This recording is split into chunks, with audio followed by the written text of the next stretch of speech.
কোরবানি কি আমি আল্লাহর জন্য করতেছি কিনা, এখানে কি ইখলাস আছে কিনা এটা দেখে আল্লাহ। আল্লাহ পাক রব্বুল আলামিন বলেন, ওয়ামা উমিরু ইল্লা লিয়াবুদুল্লাহা মুখলিসিনা লাহুদ্দিন। তাদেরকে আদেশ করা হয়েছে তারা যেন দ্বীনকে আল্লাহর জন্য খাঁটি করে একনিষ্ঠভাবে আল্লাহর ইবাদত করে। রাসূলুল্লাহ সাল্লাল্লাহু আলাইহি সাল্লামকে আল্লাহ হুকুম করে, কুল ইন্নী উমিরতু আন আ'বুদাল্লাহা মুখলিসান লাহুদ্দিন। 23 পারা 19 পৃষ্ঠার একদম শুরুতে আছে। নবী আপনি বলেন আমাকে আদেশ করা হয়েছে আমি যেন একনিষ্ঠভাবে খাঁটিভাবে আল্লাহর ইবাদত করি। ইখলাসের 3টা উপকার, বলেন কয়টা? 1 নম্বর, ইখলাসের কারণে আল্লাহ আমল কবুল করেন, ইখলাস না থাকলে আল্লাহ আমল কবুল করেন না। হাদিসের কিতাব নাসাই 3140 নম্বর হাদিস। রাসূলুল্লাহ সাল্লাল্লাহু আলাইহি সাল্লামকে প্রশ্ন করা হলো, আরাআইতা রাজুলান গাসা ইয়ালতামিসুল আজরা ওয়াদ যিকরা ফামা লাহু ইয়া রাসূলুল্লাহ। হুজুর, এক ব্যক্তি আল্লাহর রাস্তায় জিহাদ করেছে, তার উদ্দেশ্য হলো আল্লাহর কাছ থেকে সওয়াব কামাই করা আর মানুষের কাছ থেকে বাহবা কামাই করা, এটা হলো তার উদ্দেশ্য। এক ব্যক্তি আল্লাহর রাস্তায় জিহাদ করেছে, তার উদ্দেশ্য হলো আল্লাহর কাছ থেকে প্রতিদান পাওয়া আর মানুষের কাছ থেকে বাহবা কামাই করা। মানুষ বলবে লোকটা অনেক বড় পালোয়ান। ফামালাহু ইয়া রাসূলুল্লাহ, হুজুর এই ব্যক্তি কি পাবে, কি সওয়াব পাবে? নবী জবাব দিলেন, লা শাইআ লাহু, সে কিছুই পাবে না। আ'আদাহা সালাস মাররাত, 3 বার নবীকে প্রশ্নটা করা হলো আবার, হুজুর কিছুই পাবে না? নবীজি 3 বার বললেন, লা শাইআ লাহু, লা শাইআ লাহু, লা শাইআ লা, সে কিছুই পাবে না, সে কিছুই পাবে না, সে কিছুই পাবে না। হাদিসের শেষে নবী বলেন, ইন্নাল্লাহা লা ইয়াকবালু মিনাল আমাল ইল্লা মা কানা লাহু খালিসা ওয়াবতুদিয়া বিহি ওয়াজহু। আল্লাহ ততক্ষণ পর্যন্ত আমল কবুল করেন না যতক্ষণ আমলটা আল্লাহর জন্য খাঁটি ভাবে না হবে এবং আল্লাহকে খুশি করার জন্য না হবে। আল্লাহ আমাদের সকল ইবাদতগুলা, বিশেষ করে সামনে কুরবানি নামক ইবাদতটা যেন একমাত্র আল্লাহকে খুশি করার জন্য করতে পারি, আল্লাহ তৌফিক দান করেন। ইখলাসের 2য় উপকার, ইখলাসের সাথে কাজ করলে ওই কাজের প্রতিদান আল্লাহর পক্ষ থেকে দেওয়া হয়। এমনকি বিবির মুখে যদি কেউ ইখলাসের সাথে খাবারের লোকমা উঠায় দেয়, তাকেও আল্লাহ সওয়াব দান করেন। সহিহ বুখারীর 56 নম্বর হাদিস। সাদ ইবনে আবি ওয়াক্কাস রাদিয়াল্লাহু তাআলা আনহুকে রাসূলুল্লাহ সাল্লাল্লাহু আলাইহি সাল্লাম বলেন, ইন্নাকা লান তুনফিকা নাফাকাতান তাবতাগী বিহা ওয়াজহাল্লাহ ইল্লা উজিরতা আলাইহা হাত্তা মা তাজআলু ফি ফামি ইমরাআতিক। তুমি যতক্ষণ পর্যন্ত আল্লাহকে খুশি করার জন্য দান সদকা করবা, ততক্ষণ তোমাকে ওই দানের প্রতিদান আল্লাহর পক্ষ থেকে দেওয়া হবে। এমন কি, সবাই বলেন এমন কি, তুমি যদি তোমার বিবির মুখে যা উঠিয়ে দাও, খাবার উঠিয়ে দাও, ইখলাসের সাথে যদি আমলটা করো, এটারও প্রতিদান আল্লাহ দান করবে। বিবিরে কেউ খাওয়াই দিচ্ছে ইখলাসের, এটার প্রতিদান আল্লাহ দান করবে। ইখলাসের 3 নম্বর উপকার, গুনাহ মাফ হয়। সহিহ বুখারীর 3467 নম্বর হাদিস। বাইনামা কালবুন ইউতিফু বিরাকিয়া কাদা ইয়াকতুলুহুল আতশ ফারাআতহু বাগিয়ুম মিন বাগায়া বনি ইসরাঈল। কূপের পাশে একটা কুকুর পিপাসায় কাতরায়, এমন পিপাসা যে পিপাসার কারণে কুকুরটা মারা যাবে যাবে অবস্থা। বনি ইসরাঈলের এক ব্যভিচারিণী নারী কুকুরটাকে দেখে, দেখার পর তার মায়া হয়। ইখলাসের সাথে নাযাআত মুকাআহা, ওই নারী তার মৌজা খুলছে, খোলার পর মৌজা দিয়ে পানি আনছে, আনার পর ফাসাকাতহু, কুকুরকে পানি পান করায়া দেয়। আল্লাহ নবী বলেন, ইখলাসের সাথে আমল আল্লাহ এত কবুল করেছেন, গুফিরা লাহা বিহি, এতটুকু একটা ইখলাসওয়ালা আমলের কারণে তার আগের সব গুনাহগুলো মাফ করে দেওয়া হয়। ইখলাস। তাহলে বলেন তো, ভুলে গেছেন আসল কথা। কয় মাধ্যমে ইবাদত করি? 1 নম্বর অন্তর দিয়ে। অন্তরে একটা ইবাদত সুন্দর ফিকির করা, আর একটা ইবাদত নিয়ত করা। আরেকটা ইবাদত ইখলাস। এই জন্য মনে রাখবেন, নিয়ত বিশুদ্ধ যদি আর ইখলাসের সাথে হয়, ছোট আমলও বিশুদ্ধ নিয়তের কারণে বড় হয়ে যায়, বড় আমল অশুদ্ধ নিয়তের কারণে ছোট হয়ে যায়। সবাই বলেন বলেন, ছোট আমল বিশুদ্ধ নিয়তের কারণে, ইখলাসের কারণে বড় হয়ে যায়, বড় আমল অশুদ্ধ নিয়তের কারণে, ইখলাস না থাকার কারণে ছোট হয়ে যায়। একটা কিতাব আছে নাম জামিউল উলুম ওয়াল হিকাম, এই কিতাবের লেখকের নাম ইবনে রজব হাম্বলি রাহমাতুল্লাহি আলাইহি। 1 নম্বর খণ্ড 13 নম্বর পৃষ্ঠায় তিনি আনছেন, قال عبد الله بن المبارك رحمه الله رب عمل صغير تعظمه النية ورب عمل كبير تصغره النية। আব্দুল্লাহ ইবনুল মুবারক রাহমাতুল্লাহি আলাইহি বলেন, বিশুদ্ধ নিয়ত ছোট ছোট আমলকে বড় বানায় দেয়, আর অশুদ্ধ নিয়ত বড় আমলকে ছোট বানায় দেয়। নাউজুবিল্লাহ। বিশুদ্ধ নিয়ত ছোট আমলকে বড় বানায় দেয়, অশুদ্ধ নিয়ত বড় আমলকে ছোট বানায় দেয়। ইখলাসওয়ালা বিশুদ্ধ নিয়তের কারণে 1 টাকার প্রতিদান যে রব কত দিবে রব ভালো জানেন। ইখলাস ছাড়া অশুদ্ধ নিয়তের কারণে 1 কোটি দানের ফজিলত রব তো দিবেন না, বরং এটাকে ছোট বানাইতে বানাইতে একদম ছোট বানায়। ইখলাস নেই, নিয়ত অশুদ্ধ। ইখলাসওয়ালা বিশুদ্ধ নিয়তের 1 টাকা, এটা যে আল্লাহ কত বড় বানাবেন এটা আল্লাহ ভালো জানেন। এবার আমার সাথে একটু বলেন, লা ইলাহা ইল্লাল্লাহ। বলেন, এই কালিমা মুখে উচ্চারণের পাশাপাশি অন্তরেও লালন করা। অন্তরে লালন করাটা বলেন আত্মিক ইবাদত। আল্লাহ ছাড়া কোনো ইলাহ নাই, এটা কলবের মধ্যে লালন করা, এটাও আত্মিক ইবাদত। একটা মুখ দিয়ে বলি আমরা, আরেকটা হলো অন্তর দিয়ে এটা না, হ্যাঁ আসলে আল্লাহ ছাড়া ইলাহ নাই, এটা অন্তরে আমি লালন করি, এটা আত্মিক ইবাদত। সহিহ বুখারীর 44 নম্বর হাদিস, قال رسول الله صلى الله عليه وسلم يخرج من النار من قال لا إله إلا الله وفي قلبه وزن شعيرة من خير ويخرج من النار من قال لا إله إلا الله وفي قلبه وزن برة من خير ويخرج من النار من قال لا إله إلا الله وفي قلبه وزن ذرة من خير। রাসূলুল্লাহ সাল্লাল্লাহু আলাইহি সাল্লাম বলেন, যার অন্তরে গম পরিমাণ, জব পরিমাণ, অনু পরিমাণ ঈমান থাকবে, সে একদিন না একদিন জাহান্নাম থেকে বের হয়ে জান্নাতে প্রবেশ করবে। সুবহানাল্লাহ। অন্তরে এটা আত্মিক ইবাদত। আত্মিক ইবাদত আরেকটা তাওয়াক্কুল, আল্লাহর উপর ভরসা করা, এটাও আত্মিক ইবাদত। ওয়া মাইয়াতাওয়াক্কাল আলাল্লাহি ফাহুয়া হাসবুহ। যে ব্যক্তি আল্লাহর উপর ভরসা করে আল্লাহ তার জন্য যথেষ্ট হয়ে যায়। যে আল্লাহর উপর ভরসা করে আল্লাহ তার জন্য যথেষ্ট হয়ে যায়। আল্লাহ আমাদের সকলকে এই আত্মিক ইবাদতগুলা বুঝে শুনে নিয়মিত যেন আমরা আত্মিক ইবাদতগুলা করতে পারি, আল্লাহ তৌফিক দান করেন। খুব মনোযোগ দেন। সুন্দর ফিকির করা আত্মিক ইবাদত, সুন্দর চিন্তা করা আত্মিক ইবাদত, বিশুদ্ধ নিয়ত করা আত্মিক ইবাদত, ইখলাস অন্তরে রাখা আত্মিক ইবাদত, লা ইলাহা ইল্লাল্লাহ মুখে উচ্চারণের পাশাপাশি কলবে এটা ধারণ লালন পালন করা, এটাও আত্মিক ইবাদত। তাওয়াক্কুল করা, ভরসা করা, এটাও আত্মিক ইবাদত। মনোযোগ সহকারে সবাই বলেন তো, কয় মাধ্যমে আমরা ইবাদত করি? মাত্র 1 মাধ্যমের আলোচনা আমাদের শেষ হলো, আত্মিক ইবাদত। এবার 2, মৌখিক ইবাদত। মুখ দিয়ে যে ইবাদত করি এটাকে বলা হয় মৌখিক ইবাদত। জিকির করা মৌখিক ইবাদত। বলেন কি করা? জিকির করা মৌখিক ইবাদত।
উপলক্ষে বকেয়া যাকাত যারা দেন নাই, এলাকার উলামায়ে কেরামের সাথে কথা বলে যাকাত আদায় করে দেন। পাশে বড় বড় মাদ্রাসা আছে, তাদের সাথে কথা বলেন। এই যে আজকে আলোচনা করছে মুফতি আতাউল হক, আমাদের পরিচিত মানুষ আতাউল হক ভাই আছে, মুজাফফরুল মাদ্রাসার মোতামিম সাহেব, মুফতি আমজাদ সাহেব হুজুর আছেন, আরো ওই যে আপনার এখানে বড় হুজুরের নাম লেখা হয়েছে মাওলানা মহিবুল্লাহ সাহেব, তাদের মতো আলেমদের সাথে বসেন। অতীতের বকেয়া যাকাত যারা দেন নাই বসে এই যাকাতগুলো দিবেন, ভবিষ্যৎ যাকাত যারা যুক্ত হবেন এই যাকাতগুলো আদায় করে দিবেন। আল্লাহ তৌফিক দান করেন।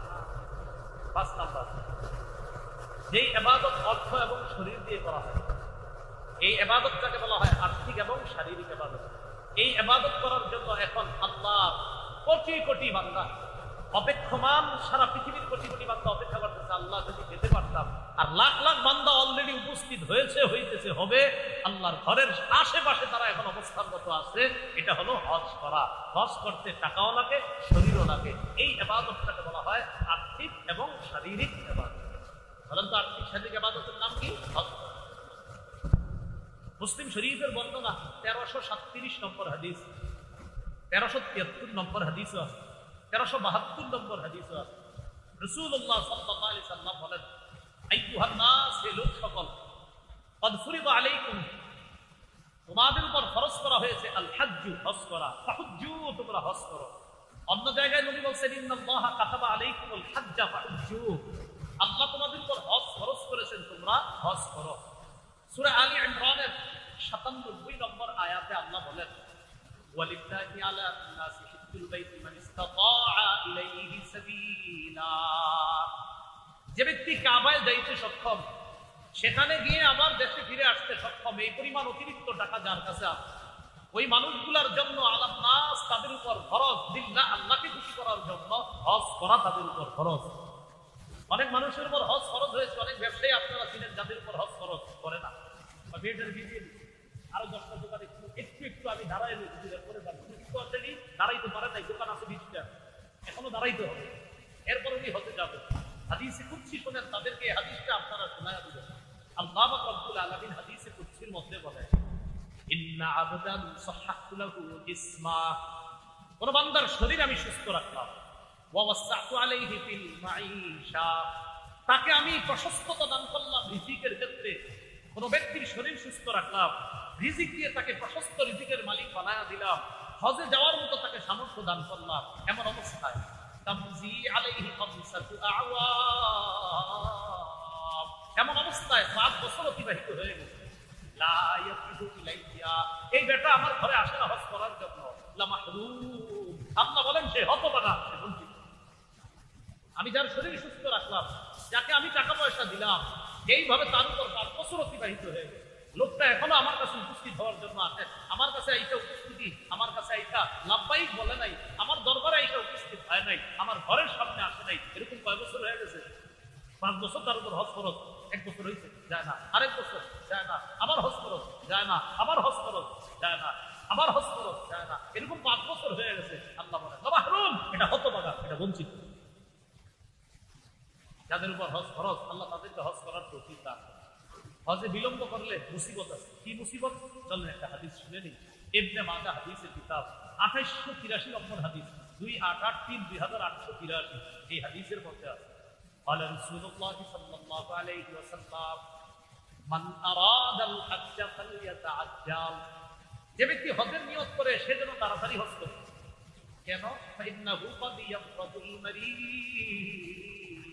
কেননা কখনো কখনো মানুষ অসুস্থ হয়ে যায়। কখনো কখনো হজে যাওয়ার যে বাহনটা, ওই বাহন হারিয়ে যায়, ওই বাহনে ত্রুটি এসে যায়, তাই যেতে পারে না। কখনো কখনো প্রয়োজন উপস্থিত হয়ে যায়, ওই প্রয়োজন আসার পর তখন আর হজে যাইতে পারে না। অনেক অসংখ্য মানুষ আছে যারা হজের টাকা জমাইছিল, হজে যাবে, হঠাৎ করোনা এসে গেছে। করোনার সময় আত্মীয় স্বজন বিপদে পড়ছে, মায়া লাগছে, আত্মীয় স্বজনদেরকে টাকা দিচ্ছে, হজের টাকাটা বাধ্য হয়ে সেখানে দিয়ে দিচ্ছে। কি করবে?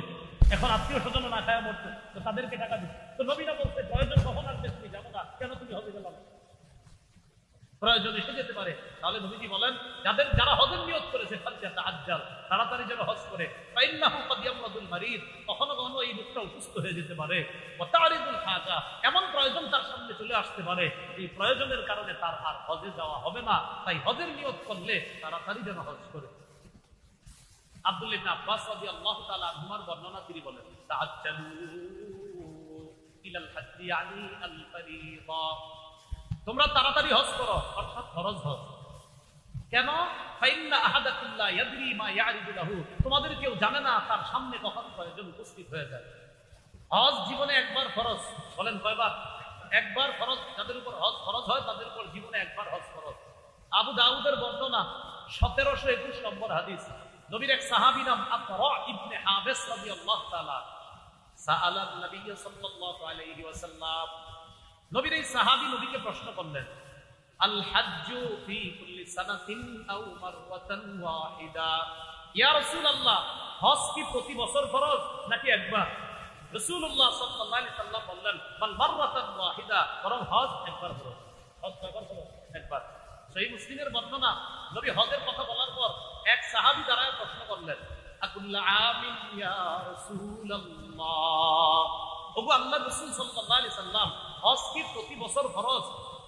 এই কথাটা বলার পর তাসাকাতা, নবী চুপ রইলেন, হাত্তা ক্বালাহা সালাসা, লোকটা এই প্রশ্ন তিনবার করলেন, ইয়া রাসূলুল্লাহ সাল্লাল্লাহু আলাইহি সাল্লাম, হজ কি প্রতি বছর ফরজ? নবী চুপ রইলেন।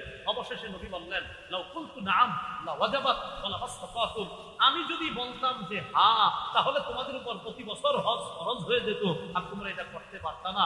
তোমরা আমারে বেশি প্রশ্ন করবা না, জারুনি মা তারাকতুকুম, আমি যা বলি এর উপর তোমরা আমল করবা, বেশি প্রশ্ন করবে না তোমরা। মনে রাখবা, ফাইন্নামা হালাকা মান কানা ক্বাবলাকুম বিকাসরাতি সুআলিহিম ওয়া ইখতিলাফিহিম আলা আমবিয়াইহিম, তোমাদের পূর্ববর্তীরা বেশি প্রশ্ন করার কারণে ধ্বংস হয়ে গেছে, নবীদের সাথে বেশি মতভেদ করার কারণে ধ্বংস হয়ে গেছে। রাসূলুল্লাহ সাল্লাল্লাহু আলাইহি ওয়াসাল্লাম বললেন, হজ একবার ফরজ। তাহলে প্রশ্ন করে, হুজুর প্রতি বছর? নবী চুপ রইলেন। নবী বলেন, আমি যদি বলতাম হ্যাঁ, তাহলে সামর্থ্যবানদের জন্য প্রতি বছর হজ ফরজ হয়ে যেত, আর এটা করতে পারত। আপনাদের আত্মীয় স্বজন যাদের উপর হজ ফরজ আপনি জানেন, তাদেরকে বুঝান তারা যেন হজ করে। অনেক ব্যবসায়ী আছে আপনি চিনেন জানেন, তিনি হজ করতেছে না, আপনি তাদেরকে বুঝান তারা যেন হজ করে। আল্লাহ তৌফিক দান করেন। আব্দুল্লাহ ইবনে ওমর রাদিয়াল্লাহু তাআলা আনহুমার বর্ণনা তিনি বলেন, قال رسول الله صلى الله عليه وسلم استمتعوا بهذا البيت فقد هدم مرتين ويرفع في الثالثة। রাসূলুল্লাহ সাল্লাল্লাহু আলাইহি সাল্লাম বলেন, হজ উমরার মাধ্যমে তোমরা এই ঘর দ্বারা উপকৃত হও, কাবা ঘর দ্বারা। এই কাবা আগে দুইবার ধ্বংস করা হয়েছে, মনে রাখবা, ইউরফাউ ফিস সালিসা, তৃতীয়বার ধ্বংসের পর কাবা কিন্তু একবারে উঠিয়ে নেওয়া হবে, তখন আর কিন্তু এই কাবা দ্বারা উপকৃত হওয়ার সুযোগ আর পাবা না। আবু দাউদের বর্ণনা 1729 নম্বর হাদিস। আমাদের দেশেও আছে অনেক মানুষ, ওনারা হজে যায় না। কেন? ওনারা সন্ন্যাসী, এই জন্য হজে যাবে না। আমি হজে যাবো না, মানুষ দেখবে, এই জন্য হজে যায় না। সন্ন্যাস, এই জাতীয় সন্ন্যাসগিরির স্থান ইসলামে নাই। মুসনাদে আহমদের হাদিসের মধ্যে আছে যে হজে না যাওয়াটা সন্ন্যাসগিরি না, হজে না গিয়ে সন্ন্যাসগিরি করা, এটা ইসলাম সমর্থন করে না। আমাদের দেশেও এমন লোক আছে যার লাখ লাখ ভক্ত আছে, যিনি হজে যায় না এই কারণে যে হজে গেলে ছবি তুলতে হবে, তাই হজে যায় না। হজে গেলে কি করতে হবে? এই জন্য কোথায় যায় না, ছবি তোলা। আমরা বলি ছবি তোলা অপ্রয়োজনীয়, ছবি তোলা ঠিক না, এটা সত্যি কথা। অপ্রয়োজনীয় ছবি তোলা অন্যায়, কিন্তু পাসপোর্টের ছবিটা কি অপ্রয়োজনীয় না প্রয়োজনীয়? প্রয়োজনীয়। তো অপ্রয়োজনীয় একটা, আরেকটা প্রয়োজনীয়। পাসপোর্টের ছবি এটা প্রয়োজনীয়, এটা তুলতে হবে, তুলে হজে যেতে হবে। তো অনেকে বলে যে ছবি তোলা লাগে, এই জন্য হজে যায় না। নাউজুবিল্লাহ, এটা সন্ন্যাসগিরি না। ইসলামের বিধান ফরজ, হজ নামক এই বিধানের বিপরীতে নিজের যদি আপনি মনে করেন যে আমার সামর্থ্য থাকার পরেও আপনি হজে যাচ্ছেন না, আর না যাওয়াটাকে সন্ন্যাসগিরি মনে করেন, এটা নিঃসন্দেহে পথভ্রষ্টতা আর মূর্খতা ছাড়া রাসূলুল্লাহ সাল্লাল্লাহু আলাইহি ওয়াসাল্লাম বলেন, লা সুরুরাতা ফিল ইসলাম, ইসলামে সন্ন্যাসবাদী, এই জাতীয় সন্ন্যাসবাদী করা যাবে না। হজ না করে সন্ন্যাসগিরি করবেন, এটা যাবে না। আল্লাহ আমাদের সামর্থ্যবানদেরকে হজ করার তৌফিক দান করেন। হজের কি ফায়দা? হজের এক নাম্বার ফজিলত, হজ করলে আগের সব গুনাহ মাফ। এই ব্যাপারে আপনাদেরকে কয়েকটা হাদিস শোনাই, মন দিয়ে শুনুন। তিরমিজির বর্ণনা 811 নম্বর হাদিস। এই হাদিসের মধ্যে আছে, قال رسول الله صلى الله عليه وسلم من حج فلم يرفث ولم يفسق غفر له ما تقدم من ذنبه। যে ব্যক্তি হজ করলো, হজে যাওয়ার পর ফালাম ইয়ারফুস, অশ্লীল কথা বলল না, ওয়ালাম ইয়াফসুক, অশ্লীল কাজ কর্ম ঝগড়াঝাটি করলো না, গুফিরা লাহু মা তাকদ্দামা মিন যামবি, তার আগের সবগুলা গুনাহ মাফ করে দেওয়া হবে। আরেকটা ফজিলত শুনেন, সহিহ বুখারীর বর্ণনা 1773 নম্বর হাদিস। قال رسول الله صلى الله عليه وسلم من حج لله فلم يرفث ولم يفسق رجع كيوم ولدته امه।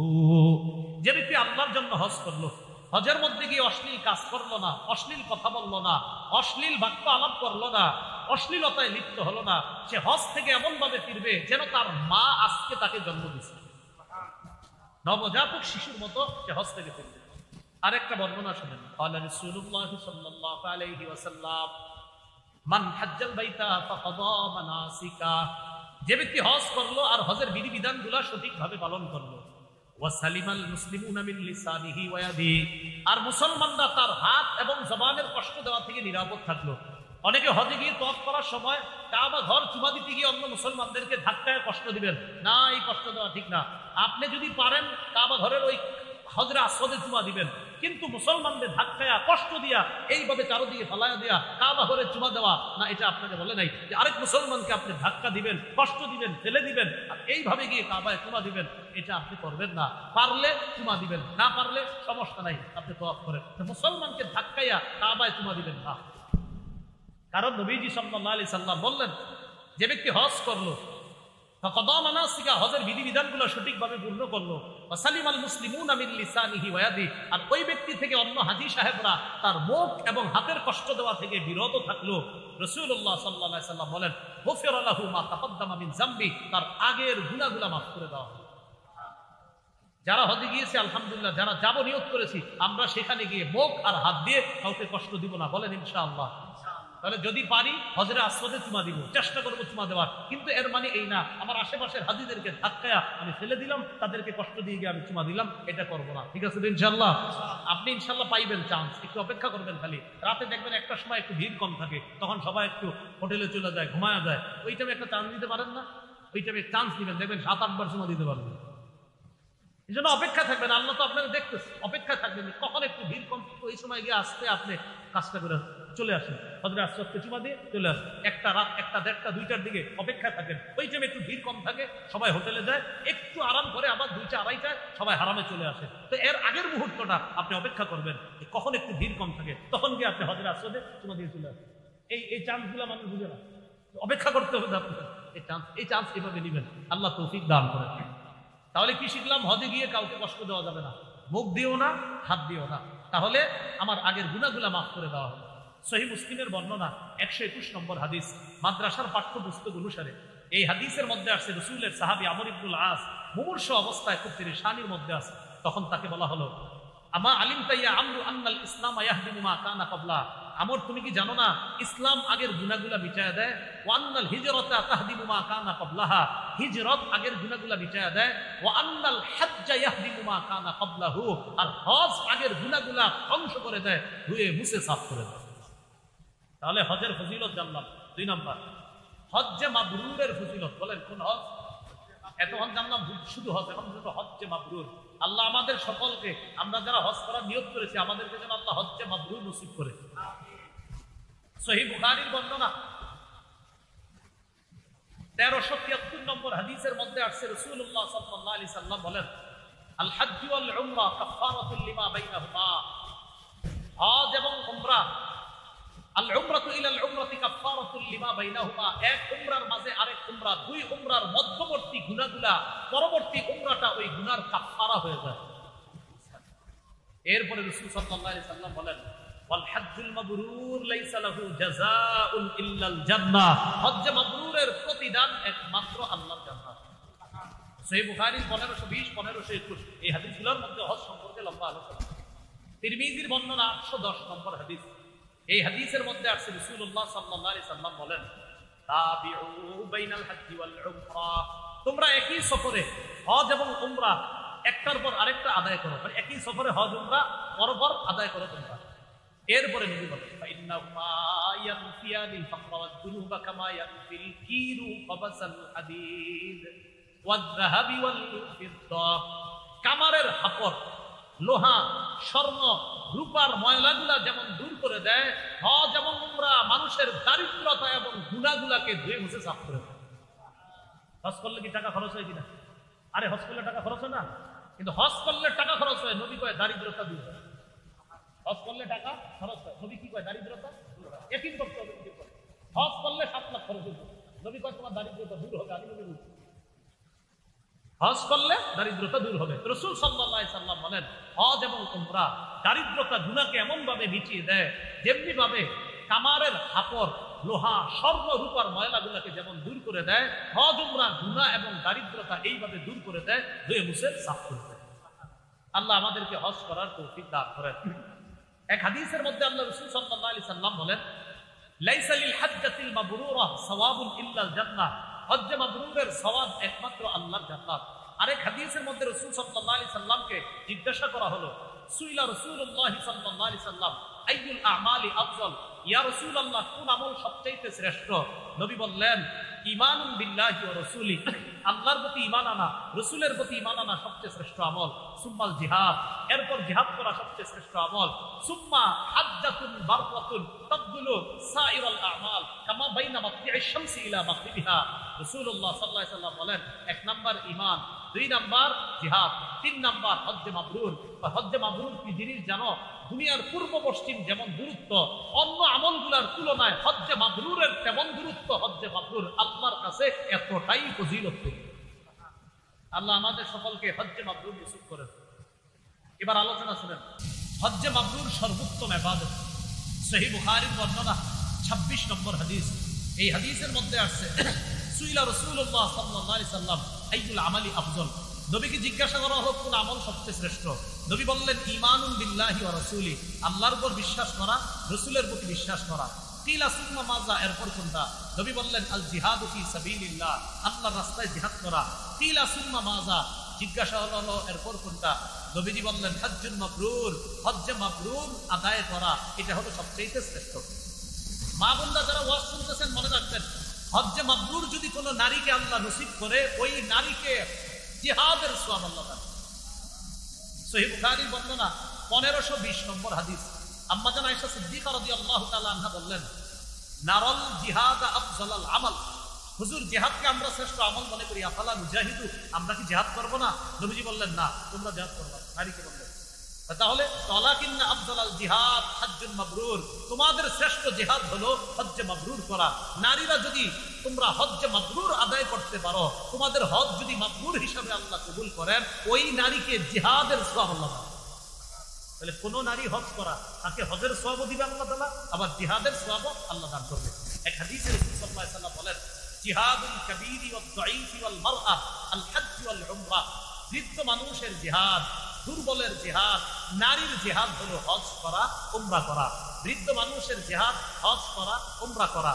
দুর্বল মানুষের জিহাদ হজ করা, উমরা করা। নারীর জিহাদ হজ করা, উমরা করা। একটা মজার হাদিস শুনে আপনাদের। এক ব্যক্তি রাসূল সাল্লাল্লাহু আলাইহি সাল্লামের কাছে আসার পরে বলতেছে, আপনি তো প্ল্যান করে যাচ্ছেন, এক ব্যক্তি রাসূল সাল্লাল্লাহু আলাইহি সাল্লামের কাছে আসছে, আসার পর নবীজিকে বলতেছেন ইন্নী জাবার, হুজুর আমি ভীরু, ইন্নী দাঈফ, আমি দুর্বল। এর মানে বুঝাইতেছে হুজুর আমি এতটাই দুর্বল, এই দুর্বলতার কারণে ভয়ে জিহাদে যেতে পারতেছি না, মানে আমি তো এত দুর্বল, কিভাবে জিহাদে যাব? নবীজি বললেন হালুম্মা ইলাল জিহাদ লা শাওকাতা ফি, তুমি এমন জিহাদের দিকে আসো, আমি তোমার এমন এক জিহাদের দাওয়াত দেই যেই জিহাদে অস্ত্র শস্ত্র লাগে না, যেই জিহাদে তোমার শত্রু নাই, সেটা হলো আল হজ্জ। তুমি যদি হজ করো আল্লাহ তোমাকে জিহাদের সওয়াব দেবে। তাহলে নারীদের জিহাদ হজ করা, দুর্বলের জিহাদ হজ করা, বৃদ্ধ মানুষের জিহাদ হজ করা।